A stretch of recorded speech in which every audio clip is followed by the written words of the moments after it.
आप सबको जय मसीह की। आज का दिन प्रभु ने हम सबको दिखाया। हम परमेश्वर का धन्यवाद करते हैं।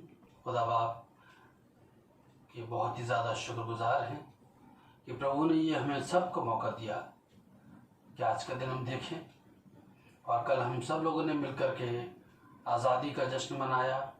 खुदावंद को धन्यवाद दिया। और आज हम प्रभु के वचन से देखेंगे ताकि हमारा आत्मिक जीवन प्रभु के लिए समर्पित हो और हम सब के लिए आशीषित हो। एक वचन पढ़ता हूँ, उसके बाद फिर हम प्रार्थना करेंगे। पहला कुरिन्थियों उसका 15 अध्याय और 29 वर्ष से 34 वर्ष तक जो आज का सबक आपको दिया गया था और आप सब ने उन वचनों के लिए पढ़ा। जो ऑडियो रिकॉर्डिंग से आपने मैसेज सुना होगा कुछ लोगों ने। और इस समय जूम मीटिंग से हम पूरा रेफरेंस नहीं पढ़ेंगे, सिर्फ एक पद 33 वर्ष। पहला कुरिन्थियों 15:33। धोखा ना खाओ, बुरी संगति अच्छे चरित्र को बिगाड़ देती है। आज की जो थीम है, जो आज का वचन है, टॉपिक है कि बुरी संगति अच्छे चरित्र को बिगाड़ देती है। धोखा ना खाओ। आइए हम लोग प्रार्थना करें। प्रभु यीशु मसीह, हम आपका धन्यवाद करते हैं कि प्रभु आपने आज का दिन हम सब के लिए दिखाया। धन्यवाद करते हैं प्यारे परमेश्वर, ये वचन जो आपने हमें दिया है खुदावंद, हम आपसे दुआ मांगते हैं इस वचन के द्वारा हम सब से आप बातचीत करें ताकि हमारा आत्मिक जीवन, रूहानी जिंदगी बहुत अच्छी और आपके लिए भावती हो। खुदावंद यीशु मसीह के वसीले से दुआ को मांगते हैं, आमीन। बुरी संगति अच्छे चरित्र को बिगाड़ देती है। ये बहुत गंभीर बात है और ये वचन बहुत ही ज्यादा इम्पोर्टेंट है हमारी जिंदगियों के लिए। ये बहुत बड़ी शिक्षा है, बहुत बड़ी शिक्षा है जिसे बताया गया है कि बुरी संगति अच्छे चरित्र को बिगाड़ देती है। बुरा स्वभाव के टच में रहने के कारण से अच्छा स्वभाव भी बिगड़ सकता है। बुरे लोगों की संगति करने से अच्छी जिंदगियों पर भी बुरा असर पड़ सकता है। तो इसलिए पौलुस बताते हैं कि धोखा ना खाना, बुरी संगति अच्छे चरित्र को बिगाड़ देती है। Do not be deceived. क्यों लिखा? Bad company ruins good morals. बुरी संगति अच्छे चरित्र को बिगाड़ देती है। अच्छा चरित्र होता है, अच्छा इंसान होता है, अच्छा आत्मिक जीवन होता है, अगर वो बुरे लोग इस संगति में रहे या उनके इफेक्ट में रहे तो ऑटोमेटिकली वो उनसे इन्फ्लुएंस्ड हो जाएगा, प्रेरित हो जाएगा और फिर उसका जीवन, आत्मिक जीवन एक बुरा जीवन बन जाएगा। उसका चरित्र बिगड़ जाएगा, उसका जीवन बिगड़ जाएगा, सब कुछ बिगड़ जाएगा। इसलिए पौलुस कहते हैं कि बुरी संगति अच्छे चरित्र को बिगाड़ देती है। ध्यान रखिए, धोखा ना खाना इस मामले में, धोखा ना खाना इस मामले में, ये पौलुस बताना चाहते हैं। और ये जो वचन है, वैसे तो प्रभु का वचन है ये, पर एक नीति वचन के रूप में लिखा गया है। अगर हम इसे देखें तो ऐसा वचन है नीति वचन की तरह कि बुरी संगति, शिक्षा है कि बुरी संगति अच्छे चरित्र को बिगाड़ देती है। संभल जाइए। और ये बातें बड़ी अनमोल बातें हैं, बहुत बेशकीमती बातें हैं जिनको तुरंत इमीडिएटली मान लेना चाहिए, एकदम से फॉलो करना चाहिए। वैसे प्रभु का वचन है, फॉलो तो करना ही है, मानना ही है। और यदि कोई परमेश्वर के वचन से सलाह नहीं मानता, यदि कोई परमेश्वर के वचन का अनुकरण नहीं करता, तो वो जीवन में सक्सेसफुल नहीं होता, उसका जीवन इतना अच्छा जीवन नहीं बन पाता। यहाँ पौलुस ने जो बात लिखी है अपने तजुर्बे से लिखी है। He had experience, उसके पास एक्सपीरियंस है, और ऐसा एक्सपीरियंस है जिस एक्सपीरियंस ने में होकर के उसने लिखा है। Really he had an experience कि क्या है एक्सपीरियंस कि बुरी संगति अच्छे चरित्र को बिगाड़ देती है। पौलुस ने अपने जीवन में देखा होगा। पौलुस ऐसा व्यक्ति नहीं था, धार्मिक व्यक्ति था वो, पर संगति में किसकी था? उन फरीसियों की जो प्रभु यीशु मसीह से, मसीही लोगों से जलते और कुड़ते थे। पौलुस उन दुश्मनों के संग में था जो प्रभु यीशु मसीह के दुश्मन थे, और उनकी संगति का असर इस पे इतना ज्यादा हुआ कि ये भी मसीह लोगों को सताने लगा। कुरिन्थियों की पत्री में जब आप पढ़ेंगे, बहुत ही बुरे तरह के यहां पर लोग पाए जाते हैं जो मूर्ति पूजक हैं, व्यभिचारी हैं, राजनीतिक हैं, और तरह तरह के बुरे बुरे कार्य करने वाले यहां पर है। बड़ा ज्यादा लड़ाई झगड़ालू गुटबंदी करने वाले सब प्रकार के इसमें आप देख लें। बहुत मुश्किल है कुरिन्थियों की कलीसिया को संभालना। इसलिए पौलुस कहते हैं कि सबको सलाह देते हैं, बताते हैं, गाइड करते हैं, मार्गदर्शन करते हैं कि बुरी संगति अच्छे चरित्र को बिगाड़ देती है, आप समझ जाइए। बाइबल से देखेंगे कि किस प्रकार से एक अच्छा इंसान बुरा बन सकता है। बहुत एग्जाम्पल है बाइबल में, पर समय की कमी की वजह से हम बहुत ही कम बता पाते हैं। बहुत एग्जाम्पल है। सबसे पहला एग्जाम्पल में आप पहुंचिए अदन की वाटिका में। वहां पे एक सांप है जो उत्पत्ति के 3 अध्याय पहले पद में, उत्पत्ति का 3 अध्याय पहला पद, सांप के बारे में लिखा है, उस सरपेंट के बारे में लिखा है, वो कैसा स्नेक है। लिखा कि यहोवा परमेश्वर ने जितने बनेलु पशु बनाए थे उन सब में सर्प धूर्त था। धूर्त, बुरा, दुष्ट, मतलब इस प्रकार का उसका नेचर ऐसा था सांप का। सभी जानवरों के नेचर फर्क होते हैं। जैसे सांप का नेचर आपने देखा भी कैसा था, हिरन का नेचर देखिए, डियर का, रैबिट का देखिए, है ना, लॉयन का देखिए। इसी प्रकार से और भी जो जानवर हैं, लोमड़ी का नेचर देखिए, गधे का नेचर देखिए, सबके स्वभाव में फर्क, उन सबके स्वभाव में बहुत फर्क होता है। आज भी हम सब जानवरों को देखते हैं, सब जानवरों के नेचर, स्वभाव, हैबिट्स सब कुछ अलग अलग है। तो सांप के स्वभाव में कैसी थी? धूर्तता थी कुछ, और इसीलिए जो सांप है उसमें शैतान समा गया। शैतान को अपना काम करना था। अब शैतान देख रहा है मैं किसकी बॉडी में जाऊं, सांप की बॉडी में जाऊं, गधे की बॉडी में जाऊं, लोमड़ी की बॉडी में जाऊं, किससे मैं अपना कई काम करवाऊं। अब गधे के जीवन में अगर वो जाता गधे की बॉडी में, तो गधा तो देखने में लगता बहुत सीधा साधा बुद्धू टाइप का बेचारा, तो वो क्या उसे हवा को ट्रिक से समझा पाता? नहीं समझा पाता वो। इसलिए उसने इस जानवर को चुना, इस सांप को चुना,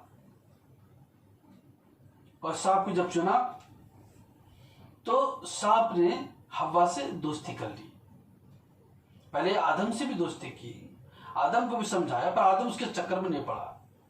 उसके बाद में फिर हव्वा से उसने दोस्ती कर ली, उसके नजदीकी में वो आ गया, फिर बातचीत होती रहती। अब सांप तो धूर्त है, यानी सांप तो बुरा है। अब जब हव्वा उसके कांटेक्ट में आ गई तो धीरे धीरे सांप ने उसको समझाना शुरू कर दिया, गलत मार्ग पे चलना उसको सिखा दिया। उसको बहुत बातें ऐसी सिखाई जो परमेश्वर के विरुद्ध थी। सांप ने बताया हव्वा को कि तुम इस फल को खा लो, उसने मना किया कि परमेश्वर ने मना किया है। तब सांप ने बताया कि नहीं नहीं, ऐसा कुछ भी नहीं है। मतलब शैतान ने सर्प के अंदर होकर के, सर्प ने अब बोला है, लिखा है सर्प बताता, सर्प बातचीत करता है, सर्प बोलता है कि नहीं ऐसा नहीं है, परमेश्वर झूठ बोल रहा है। तुम जब इस फल को खा लोगे तो तुम्हारी आंखें खुल जाएंगी, तो परमेश्वर के बराबर हो जाओगे। ये तो बातें उसने जब सुनी, हवा ने, वो तो हैरान हो गई। बोला अच्छा, इतना सीक्रेट हमसे रखा खुदा ने, रोज हमसे मिलने आता और ये बात बताई नहीं। ये बहुत सारी डिस्कशन आपस में हुआ। तब सर्प ने उसे ठीक से बहका दिया कि तुम परमेश्वर के तुल्य हो जाओगी, परमेश्वर के युगल बराबर हो जाओगी, बहुत ज्ञान बढ़ जाएगा तुम में। तो हव्वा ने सोचा अच्छा आप ठीक कह रहे हो, और उसने उस फल को खा लिया। देखा संगति का असर कैसे धीरे धीरे उसने अपने आप को, मतलब शैतान ने सर्प के थ्रू, या सर्प ने, यहाँ सर्प के बारे में साफ साफ लिखा है, वो उसने हव्वा को बहका दिया। ऐसी उसने बातचीत से कॉन्ट्रैक्ट कर लिया, बहका दिया। और कितनी गलत फहमी हव्वा के अंदर आ गई कि वो परमेश्वर के बराबर होना चाह रही है, परमेश्वर के बराबर होना चाह रही है वो, क्योंकि शैतान ने, सर्प ने यही समझाया था कि तुम परमेश्वर के तुल्य हो जाओगे। हवा के दिमाग कितना खराब हुआ कि वो चाहने लगी कि हाँ मैं परमेश्वर के बराबर होना चाहती हूँ, फल को खा लूंगी। कितनी ये नॉनसेंस बात है। कौन परमेश्वर के बराबर हो सकता है? कोई भी तो नहीं। इसी लूसीफर, शैतान ने, इब्लीस ने चाहा था परमेश्वर के बराबर होना, नहीं हो पाया, गिरा दिया गया। हव्वा कैसे हो सकती, इंसान कैसे हो सकता है परमेश्वर के बराबर? कोई भी नहीं हो सकता, कोई भी नहीं हो सकता। तो इस इफेक्ट में जब हव्वा आई तो उसने गुनाह किया, मतलब वो उसके चलाए चल गई, और इस तरह से वो उस पर बुरा असर पड़ गया। हव्वा थी नहीं ऐसी, और बुरी संगति अच्छे चरित्र को बिगाड़ देती है। बुरी संगति, सर्प की संगति, अच्छी संगति में ये थी हव्वा, और अच्छी संगति को बिगाड़ दिया सर्प ने। हव्वा से, उत्पत्ति के 3 अध्याय में हव्वा से आदम और परमेश्वर दोनों संगति रखते थे। दिन के ठंडे समय में खुदावंद उनसे मिलने आया करता था, एक फेलोशिप होती थी, डेली फेलोशिप होती थी। उत्पत्ति किताब में 3 अध्याय में डेली फेलोशिप होती थी। पर जब उसने संगति सर्प के साथ की तो फिर उस बुरी संगति का असर हव्वा में आ गया। हव्वा का दिमाग खराब हो गया, अब मैं परमेश्वर के बराबर होंगी, फल तो बहुत बढ़िया लग रहा है, मन भाव है, देखने में भी सब कुछ अच्छा है। लिखा 3 अध्याय और 8 पद। तब यहोवा परमेश्वर जो दिन के ठंडे समय में वाटिका में फिरता था, वो डेली उनके समय था फेलोशिप का, लेकिन हव्वा ने वो फेलोशिप छोड़ दी और शैतान ने सर्प की फेलोशिप को उसने अटेंड कर लिया, और इस वजह से बुरी संगति की और उसका जो अच्छा चरित्र था वो बिगड़ गया। इसी प्रकार से जब जब हम बुरी संगति करते हैं, या कोई भी इंसान जब किसी भी प्रकार की संगति करता है, तो उसका असर उस पर आ जाता है। मैं पहले नॉर्मल बातें बताना चाहता हूं, जैसे कि नॉर्मली कि अगर आप किसी शायर की संगति करेंगे, किसी पोइट की संगति करेंगे, आप किसी पेंटर की संगति करेंगे, किसी म्यूजिशियन की संगति करेंगे, किसी मैकेनिक की संगति करेंगे, किसी डांसर की संगति करेंगे,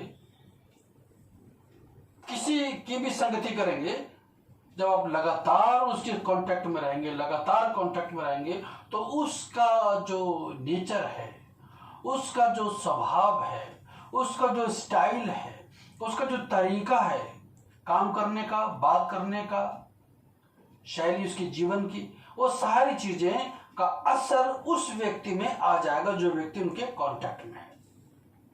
किसी शायर से मिलिए, तो या कोई प्रोग्राम अटेंड करिए, तो जब वो लोग शायरी करते हैं तो बड़ा मजा आता है। 2 लाइन में हम बहुत ज्यादा सीख जाते हैं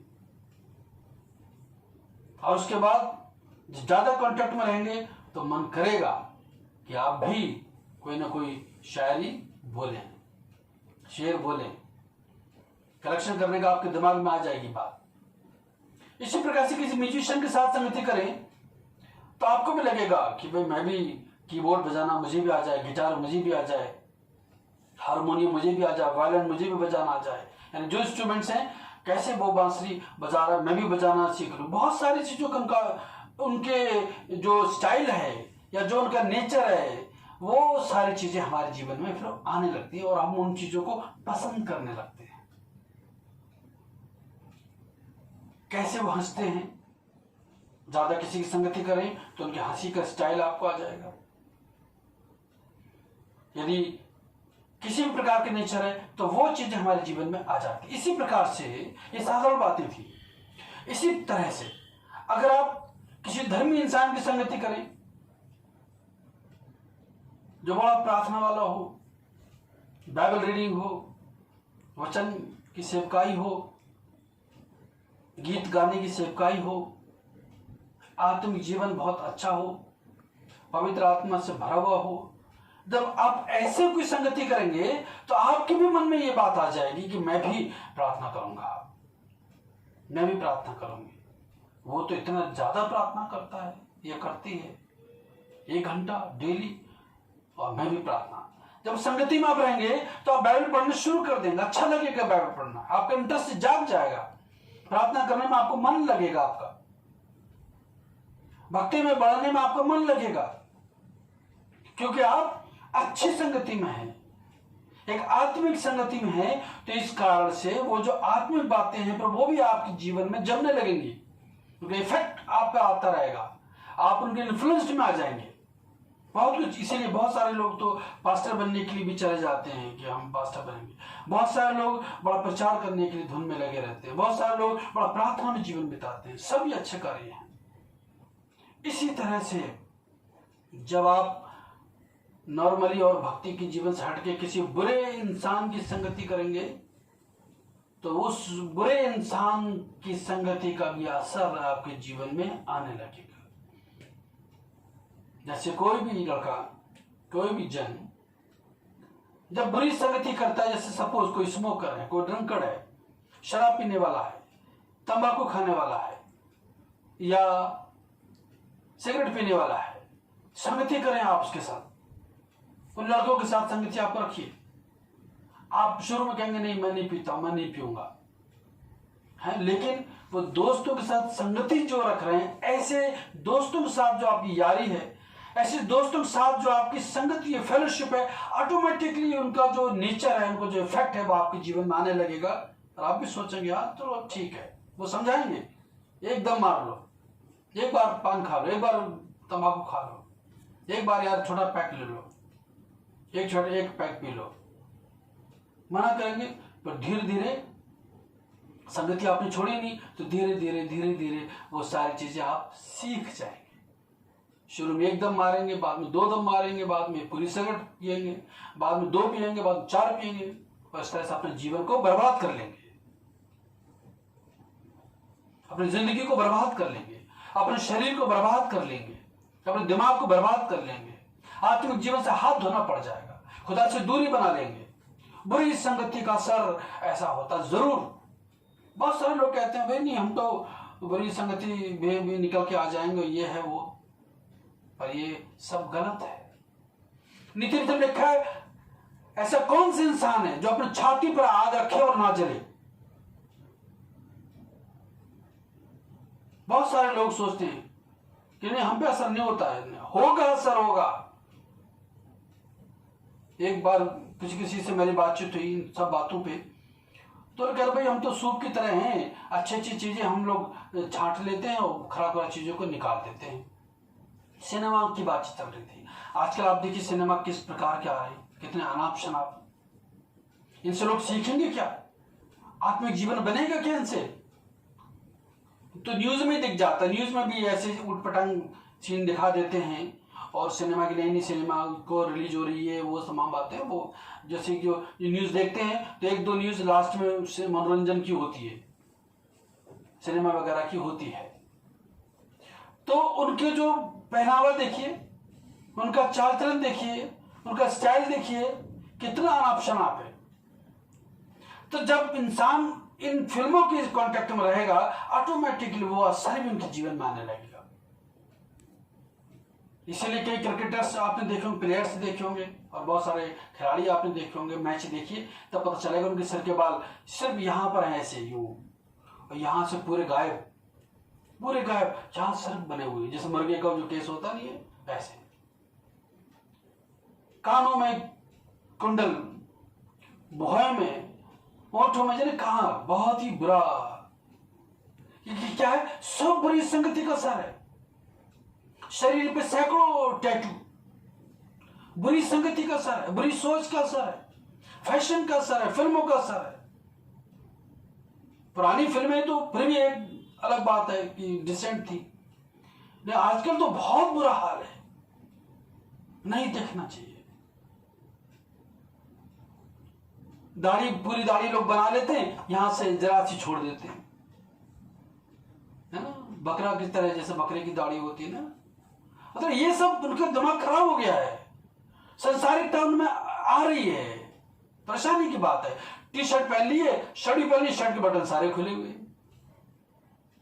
कैप को लगाया जाता सीधा, कैप उल्टा कर लिया है, चश्मा लगाया था आंखों पे, चश्मा सिर पे लगा रखा है, पैंट साबुत होना चाहिए, वो फटी पड़ी पैंट चारों तरफ से। ये सब क्या है? बुरी संगति का असर,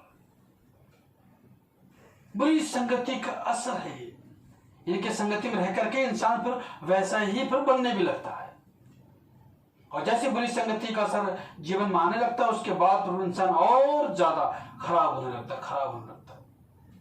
कई लोग लाफ्टर चैनल अटेंड करते हैं या हंसी ठट्टा वाला चैनल अटेंड करते हैं, तो हंसी ठट्टा वाले चैनल क्या करते हैं? बहुत ही बुरे वो चैनल है जो हंसी ठट्टा करने वाले चैनल है। वो ड्यूअल मीनिंग की बातें करेंगे, खराब अनाप शनाप बातें करेंगे, गंदी बातें करेंगे, बुरी सोच से बातें करेंगे, आप ना चाहते आपको हंसी आ जाएगी, ऐसी बातें करेंगे वो। और जब ज्यादा संगति करेंगे तो उनका असर आपके जीवन में पड़ जाएगा। फिर आप भी जोकर बनना चाहेंगे, आप भी कॉमेडियन बनना चाहेंगे। अच्छी खासी कई जगहों पे देखता हूं कि अच्छी खासी जब फेलोशिप होती है, प्रेयर मीटिंग होती है, प्रेयर मीटिंग के बाद दो चार जरूर ऐसे होते हैं लोग जिनके जीवन पर बुरा असर पड़ा हुआ है, इसलिए वो वहां पर बैठ करके आत्मिक बातों को खत्म करके कुछ ऐसी बात कहेंगे, जोक छोड़ देंगे, चुटकुला छोड़ देंगे, कोई ऐसी बात कहेंगे ड्यूअल मीनिंग की, मजाक किसी करना या कोई और बात कह देना, मतलब आत्मिक माहौल को खराब कर देंगे, वो कोई और बात को छेड़ देंगे जो बात आपके आत्मिक जीवन को बर्बाद करेगी। क्यों? वो बिगड़े हुए लोग हैं, उनके जीवन में बुरा असर पड़ा हुआ है, पहले से ही बुरा असर पड़ा हुआ है, इसलिए वो आत्मिक नहीं रहते और आत्मिक दूसरे को बनने भी नहीं देते। आत्मिक जीवन को, आत्मिक फेलोशिप को वो लोग फिर खराब करते हैं। तो यह है बुरी संगति का असर, चाहे स्मोकिंग हो, ड्रिंकिंग हो, सिनेमा हो, सीरियल हो, हंसी ठट्टा हो, कॉमेडियन हो, तरह तरह के शोज ऐसे हैं, यहां तक किसी गाली देने वाले के साथ संगति करें। अगर आप संगति करते रहेंगे तो ऑटोमेटिकली आपके अंदर भी गाली देने की आदत आ जाएगी। चाहे छोटी सी गाली आप दें, नॉर्मल गाली, मैं तो यहां से आपको प्रोनाउंस कर नहीं सकता हूं, पाप हो जाएगा, लेकिन बता रहा हूं आपको, चाहे छोटी सी गाली दें पर वो गाली देना सीख जाएंगे, संगति का असर है।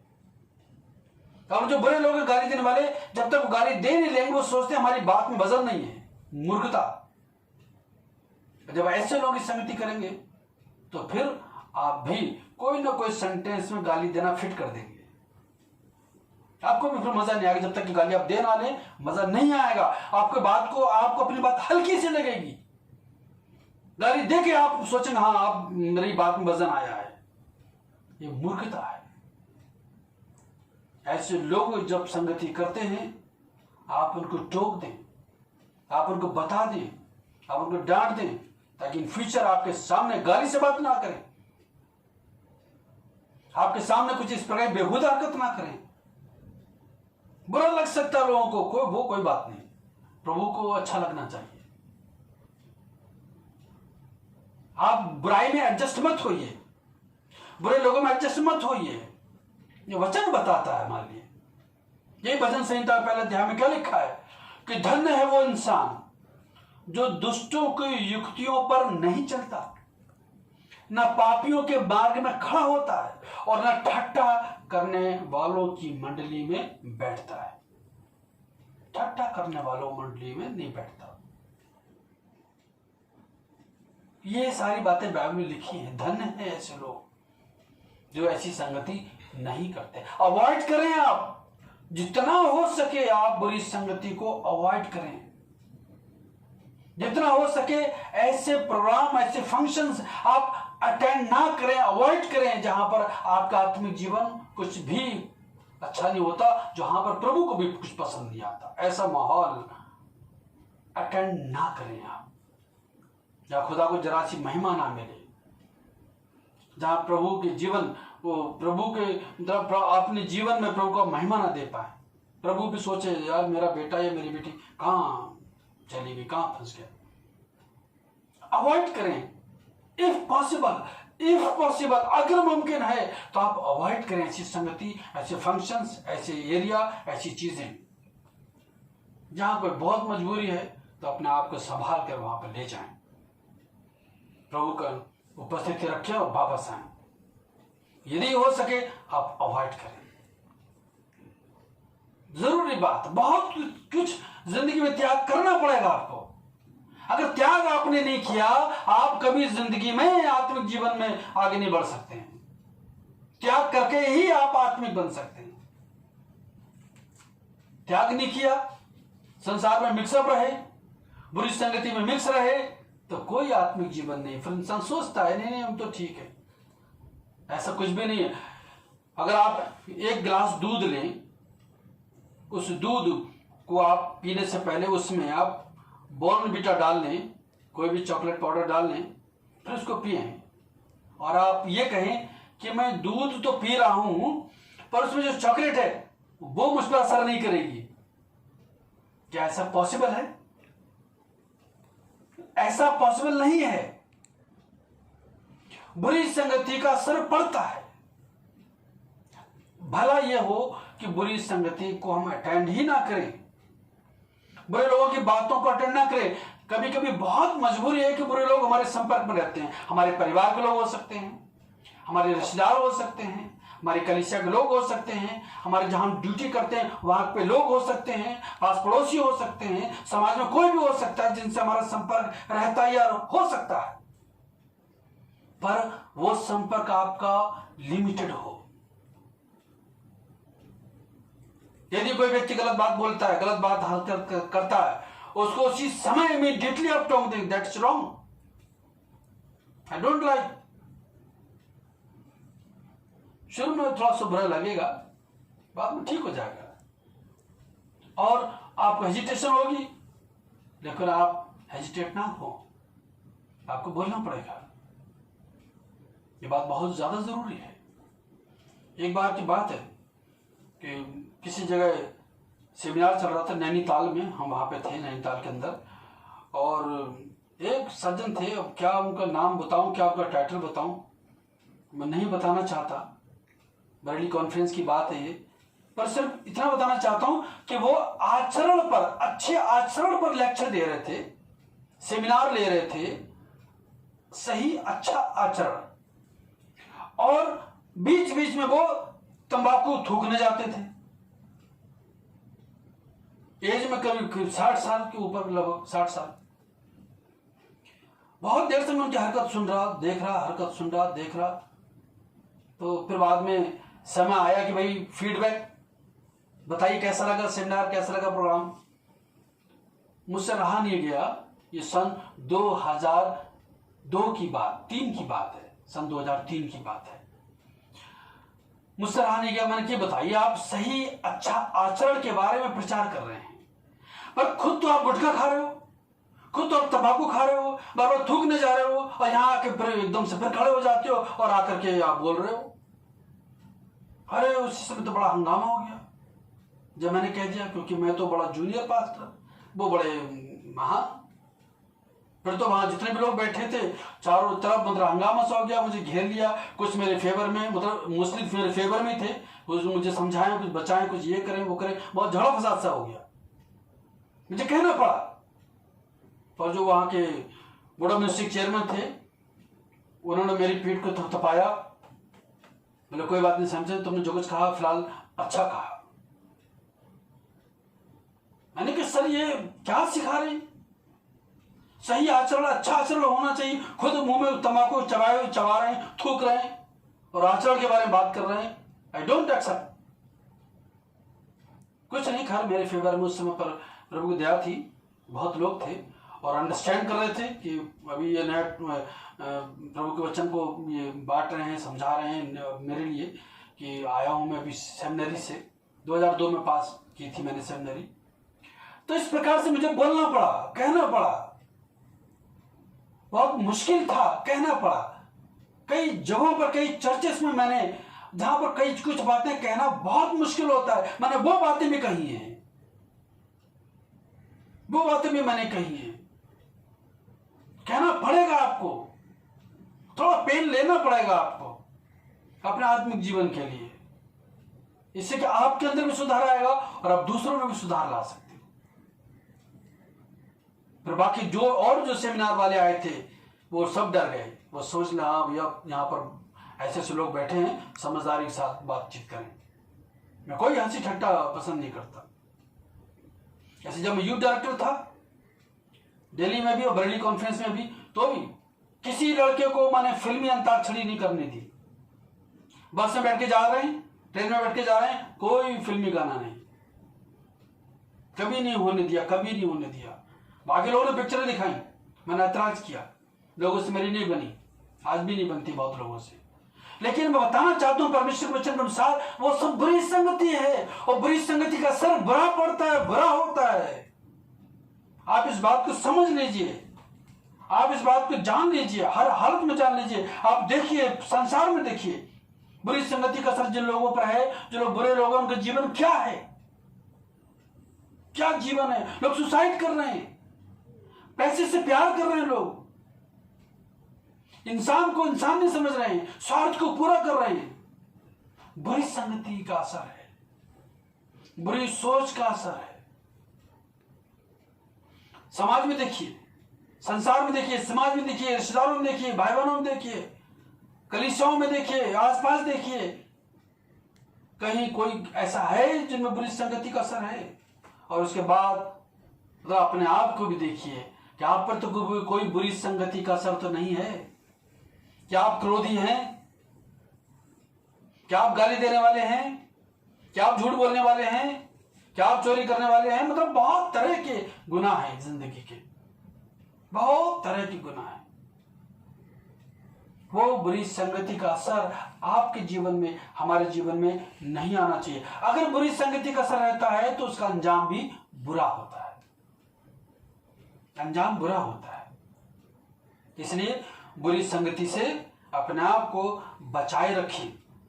दो एक एग्जाम्पल और देता हूं। अभी आपने हव्वा का एग्जाम्पल सुना था, सुलेमान का एग्जाम्पल देखिए। उससे पहले मैं आपको बताना चाहता हूं, बिलाम और जो इस्राएली लोग थे, गिनती की किताब 25 अध्याय 1 से 3 में लिखा, गिनती 22, 23, 24, 25 अध्याय पढ़िए घर पे डिटेल समझने के लिए। 25 अध्याय 1 से 3 में लिखा हुआ है कि इस्राएली लोग जो थे वो मिद्यानी लोगों के संग में मिल गए।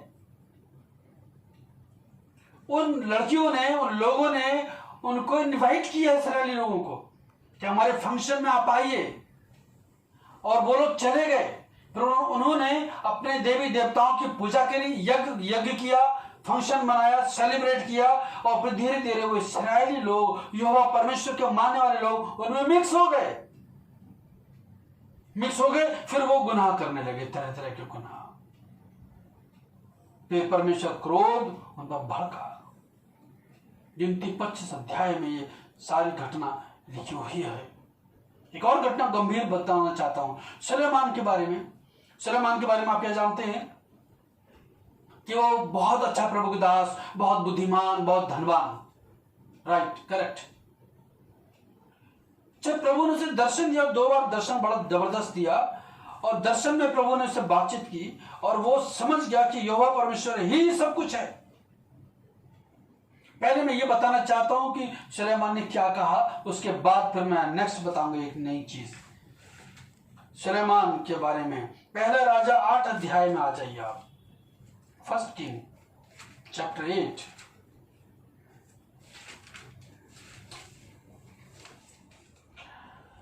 सुलेमान के बारे में, सुलेमान का प्रचार, सुलेमान की प्रार्थना, सुलेमान का उपदेश, सुलेमान की क्या बोलते हैं देखिए। 8 अध्याय पहले मैं पढ़ता हूं,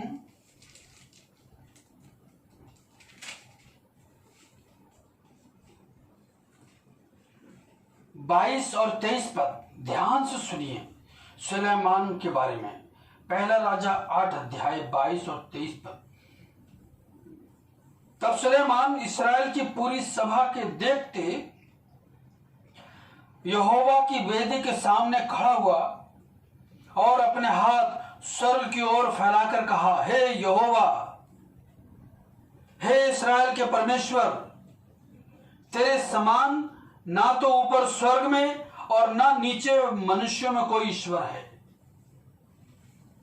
हे यहोवा, तेरे समान ना तो कोई स्वर्ग में कोई ईश्वर है और ना इस पृथ्वी पर कोई ईश्वर है। ये सुलेमान ने बोला, है ना। तेरे जो दास अपने संपूर्ण मन से अपने को तेरे सम्मुख जानकर चलते हैं, उनके लिए तो अपनी बाचा को पूरी करता है। तो सुलेमान बातचीत कर रहा है। तो सुलेमान ने बोला, हे इस्राएल के परमेश्वर, तेरे समान ना तो ऊपर स्वर्ग में और ना नीचे पृथ्वी पर कोई ईश्वर है। सुलेमान बोल रहा है। अब आगे सुनिए और बात सुलेमान ने कही, 59 पद 59 चैप्टर 8 से। और मेरी ये बातें जिनको मैंने यहोवा के सामने विनती की है, वो दिन और रात हमारे परमेश्वर यहोवा के मन में बनी रहें, और जैसे दिन प्रतिदिन आवश्यकता हो वैसा ही वो अपने दास का और अपने प्रजा इस्राएल का भी न्याय करे।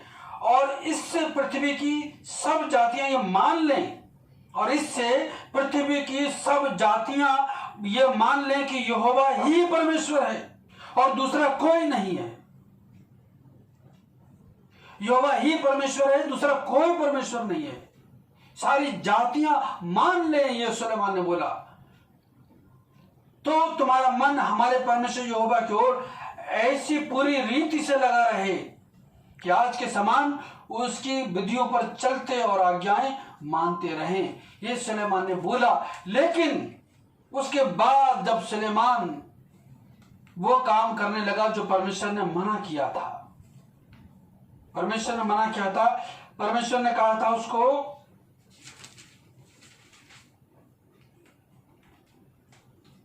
परमेश्वर ने उसको मना किया था 11 अध्याय कि जो मुआबी लोग हैं, अम्मोनी लोग हैं, एदोमी लोग हैं, सिदोनी लोग हैं, हित्ती लोग हैं, इनसे तुम संबंध मत रखना।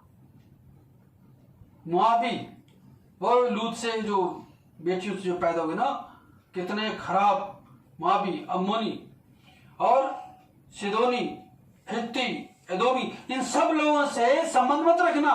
पर सुलेमान ने क्या करा, उन से जाकर के उनसे स्त्रियां ब्याह ली। 3 पद लिखा है, दूसरा पद में बल्कि पढ़ता हूं, वे उन जातियों की थी जिनके विषय में यहोवा ने इस्राएलियों से कहा था कि तुम उनके मध्य में ना जाना और ना वे तुम्हारे मध्य में आने पाए। वे तुम्हारा मन अपने देवताओं की ओर निसंदेह फेरेंगी। उन्हीं की प्रीति में सुलेमान लिप्त हो गया। उनके 700 रानियां, 300 रखेलियां हो गई और इन स्त्रियों ने उसका मन बहका दिया। उन स्त्रियों ने सुलेमान का मन बहका दिया। अतः जब सुलेमान बूढ़ा हुआ तब उसकी स्त्रियों ने उसका मन पराये देवताओं की ओर बहका दिया और उसका मन अपने पिता दाऊद के समान अपने परमेश्वर की यहोवा की तरह से पूरी रीति से ना लगा रहा। सुलेमान तो सिदोनियों, अस्तोरेत नामक देवी और अम्मोनियों के मिलकोम नामक घृणित देवता के पीछे चला। आगे तमाम बातें लिखी हैं। इस प्रकार से सुलेमान ने उनके लिए मंदिर भी बनवा दिए। तमाम तरह के लोग उनके पीछे पीछे वो चलने लगा। सुलेमान वो सुलेमान जिसने कभी ये कहा था कि हे इस्राएल के परमेश्वर यहोवा, स्वर्ग में ऊपर कोई भी और पृथ्वी पर तेरे समान कोई ईश्वर नहीं। पर आज वो पराये देवताओं के पीछे पीछे चलने लगा। बुरी संगति का असर, उन स्त्रियों ने उसका मन बहका दिया जिन स्त्रियों के बारे में परमेश्वर ने मना किया था, है ना, पर आज उनका मन बह गया। इसलिए लिखा है, सुलेमान ने तो सिदोनियों और अस्तोरेत नामक देवी और अम्मोनियों के मिल्कोम नामक घृणित देवता के पीछे चला सुलेमान। इसके बाद लिखा है और सुलेमान के बारे में कि सुलेमान ने अम्मोनियों के मेलोक नामक घृणित देवता के लिए एक ऊंचा स्थान बनाया और अपनी सब विजातीय स्त्रियों के लिए भी और अपने अपने देवताओं को धूप जलाती थी और बलिदान करती थी। उसने ऐसा ही किया। सुलेमान कैसा था, पर बुरी संगति का असर कैसा हुआ कि धीरे धीरे धीरे धीरे एक दिन ऐसा असर हुआ कि वो इस्राएल के परमेश्वर को भूल गया। फिर तो उसके राज्य का वहां से पतन होना शुरू हो गया। तो बाइबल में यह है कि जो बुरी संगति में गया, जिसमें बुरी संगति का असर हुआ, वो उसके जीवन बर्बाद हो गया। नीति वचन के पहले अध्याय में ये सारी बातें लिखी हुई हैं कि जब हे मेरे पुत्र, जब लोग तुझे फुसलाएं, दोस्त लोग, यार दोस्त लोग, जब जो लड़के लोग से जब स्कूल में पढ़ते हैं, कॉलेज में पढ़ते हैं या हॉस्टल में रहते हैं और पढ़ते हैं, तो क्या उनके लिए वचन लिखा है। पहला अध्याय नीति वचन 1 अध्याय 7 पद से आगे तक पढ़ें और पढ़ाएं, अपने बच्चों को सिखाएं। लिखा है 10 पद से, हे मेरे पुत्र, यदि पापी लोग तुझे फुसलाएं, उनकी बात ना मानना। यदि वे कहें हमारे संग चल, हम हत्या करने के लिए घात लगाएं, हम निर्दोषियों की ताक में रहें, तो सारी चीजें लिखी है, उनकी बात मत मानना। सब लालचियों की चालें ऐसी होती है। ऐसा ना हो कि सब प्रकार के पाप में फंस जाए, बिगड़ जाए, जीवन बर्बाद हो जाए, फिर आप कहें हाय मैंने क्या करा, अपने गुरुओं की बातें नहीं मानी। इसलिए अंडरस्टैंड करना इस बात के लिए कि बुरी संगति से आपको बचना है। इसी प्रकार से आपको जो वचन भी पढ़ा कि बुरी संगति अच्छे चरित्र को बिगाड़ देती है, इसका रिवर्स करिए कि अच्छी संगति बुरे चरित्र को संभाल देती है।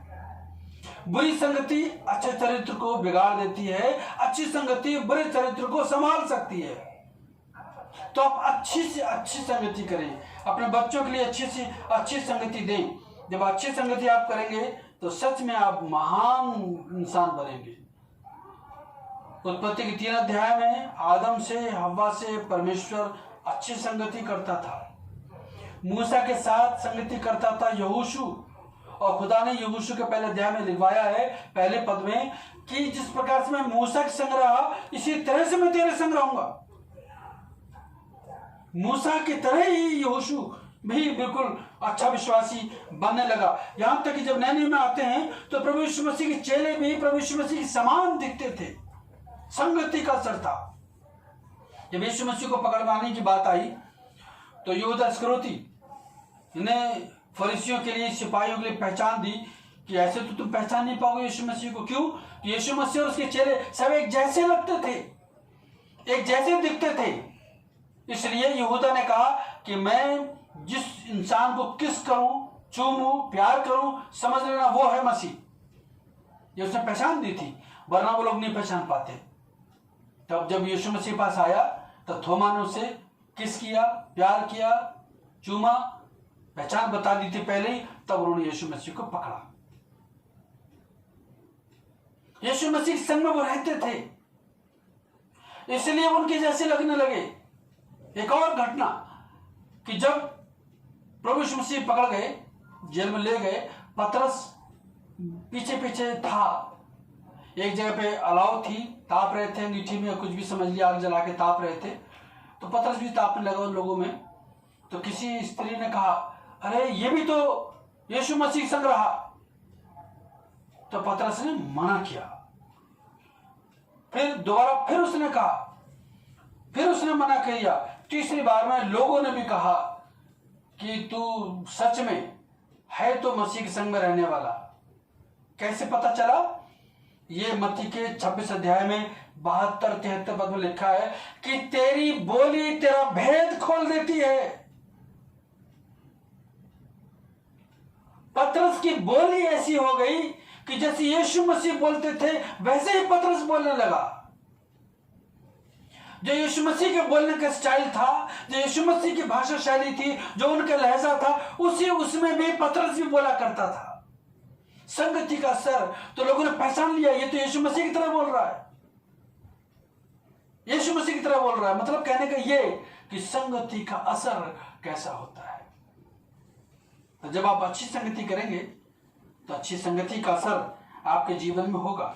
इसलिए मैं आप सबके लिए इस बात को बताना चाहता हूं कि आप अच्छी संगति करें, बुरी संगति को आप अवॉइड करें। पूरी कोशिश होना चाहिए आपकी कि आप बुरी संगति को एंटरटेन ना करें।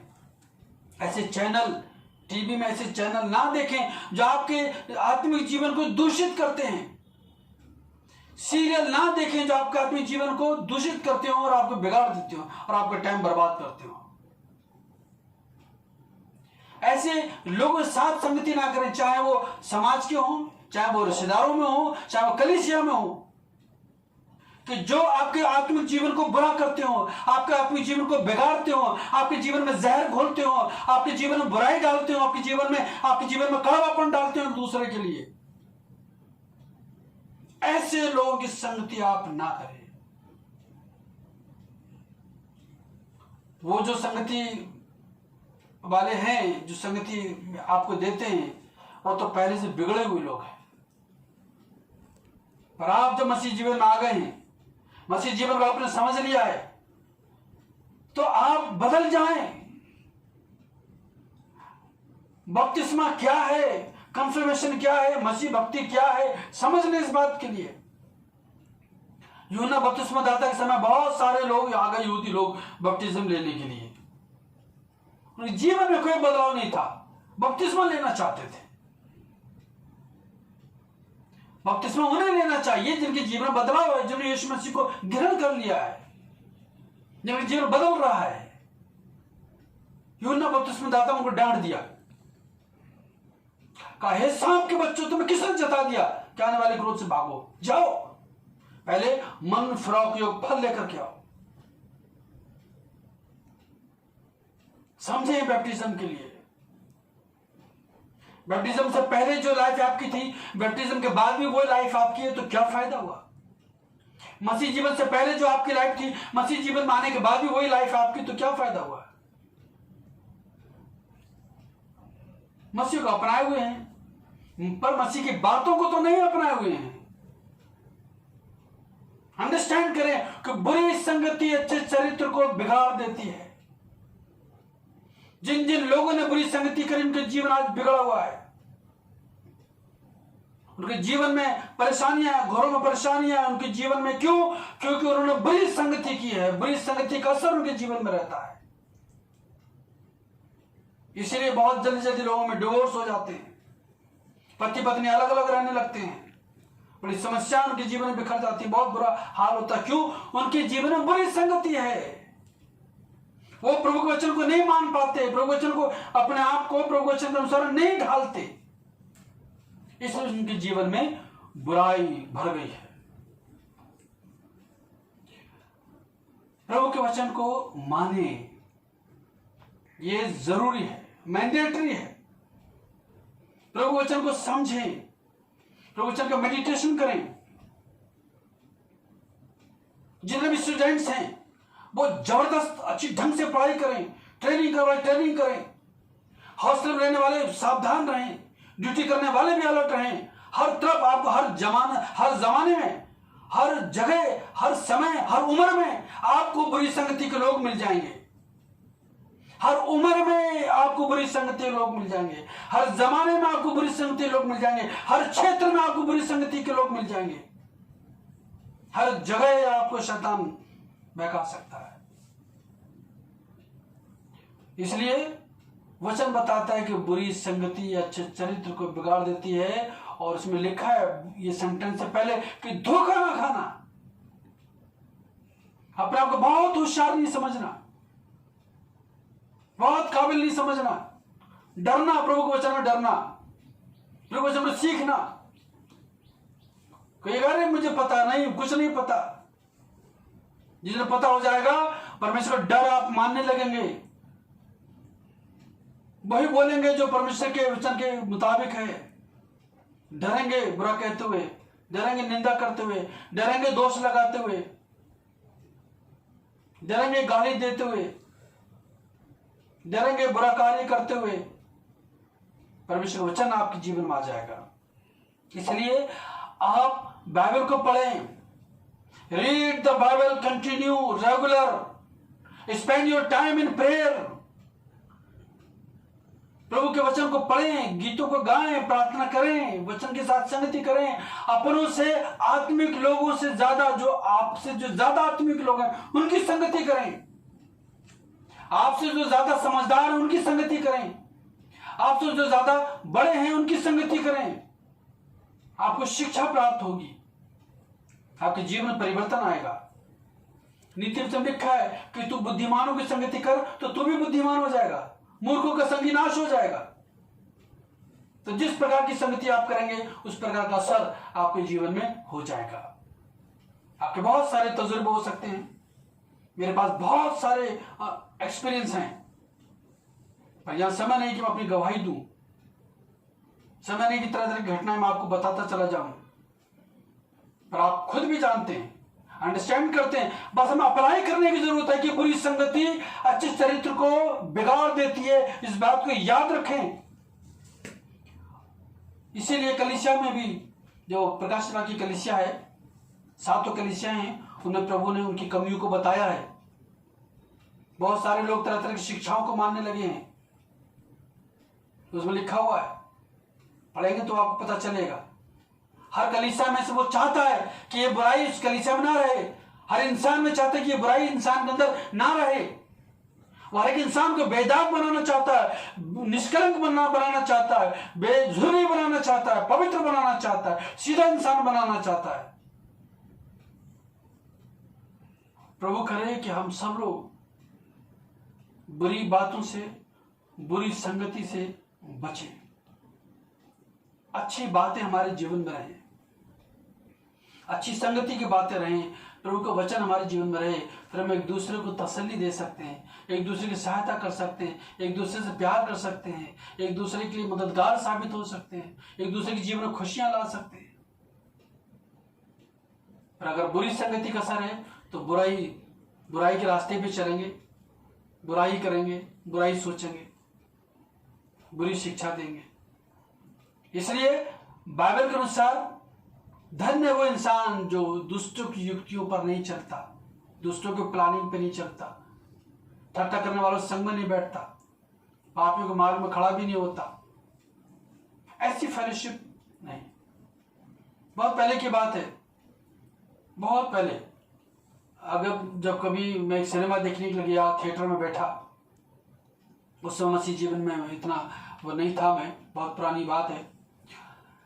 अब मैं सोचता हूं, जो व्यक्ति अब सिनेमा हॉल में बैठते हैं, थिएटर में बैठे हुए हैं, पूरा हॉल में सब सन्नाटा है, अंधेरा है, फिल्म देख रहे हैं, ऐसे समय में अगर प्रभु आ जाए तो वो तो सिनेमा हॉल में रह जाएगा।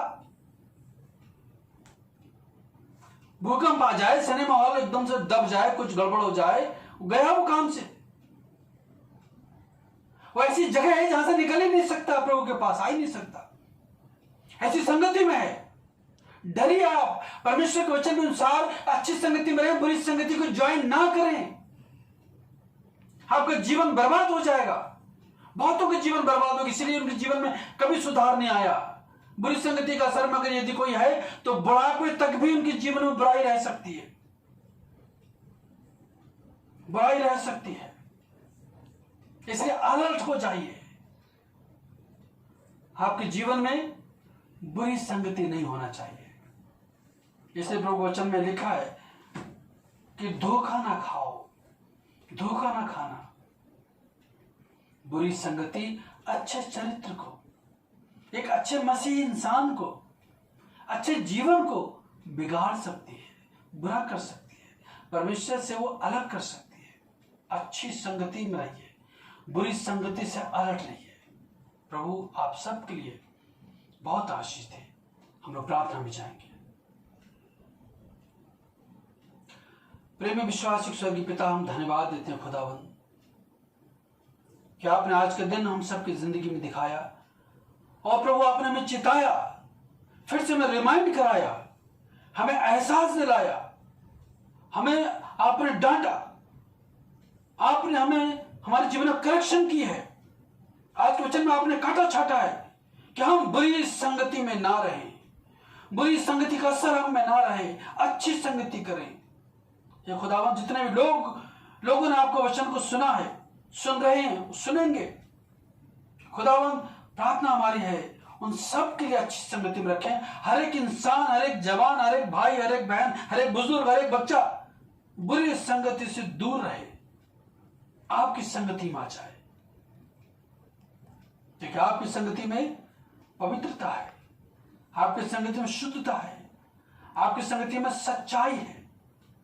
प्रभु तमाम बुराइयों से अपने लोगों को आजाद करें, तमाम बुराइयों से उनको आप आजाद करें, उन्हें स्वतंत्र करें, तमाम बुराइयों से, बुरी संगति से आप उन्हें छुड़ा लें, बंधुआई से उन्हें छुड़ा लें। प्रभु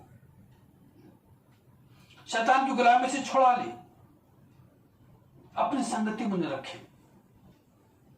खुदावंद ये वचन हमारे जीवन में बहुत कार्य करे, आपसे प्रार्थना है। इस प्रार्थना को खुदा बाप हम आपके पवित्र चरणों में आपके बेटे अपने उद्धारकर्ता प्रभु यीशु मसीह के नाम से चढ़ाते हैं, आमीन। हमारे प्रभु यीशु मसीह का अनुग्रह, पिता परमेश्वर का प्रेम और पवित्र आत्मा की संगति हम सबों के साथ अब से लेकर हमेशा तक होते रहे, आमीन। जय मसीह की। सबको गॉड ब्लेस यू।